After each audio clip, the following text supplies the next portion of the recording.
He's got your backs. It's Mr.E's English Hacks.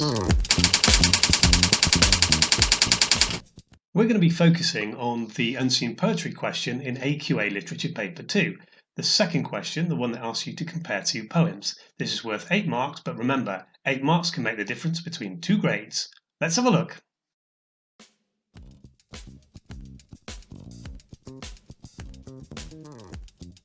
The question format will always be the same. There will always be 2 named poems. Here, poem for my sister and to a daughter leaving home. There will be an area of focus. Here it's about the feelings about watching someone you love grow up. And there'll be the task. Here, outlining similarities or differences between the ways poets are presenting those feelings. Note that it's ways or methods, not the feelings themselves. Firstly, note that the question is worth just 8 marks. There is no point spending longer than 10 minutes on it. So the first thing to do is to read the question carefully. Once you've done that, make notes around the second poem, bearing in mind you already would have annotated the first. Finally, identify 2 clear differences in the methods being used by each of the poets. Remember, it's methods that we're interested in, not actual contents.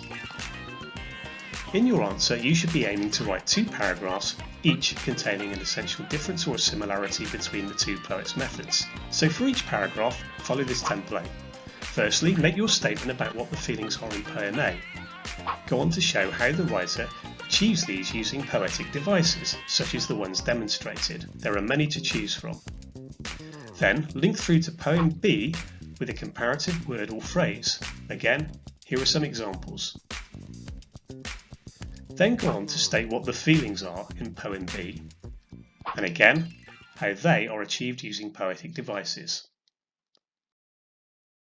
And it's really as simple as that. Of course, it's only 8 marks we're talking about, so don't spend ages on this, 10 minutes at the most. Let's have a look at how this would look in an example.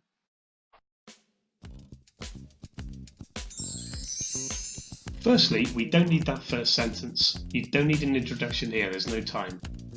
Paston echoes her own expectancies of her daughter's failure by using onomatopoeic words such as thud and crash. However, it's interesting to note that Lockhead uses a similar technique to demonstrate that her little sister makes neat hops and skips whilst playing hopscotch. This time, the gentler, near-rhyming consonants create a sense of competency rather than failure.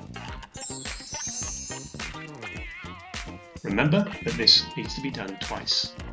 See you next time for more great English hacks.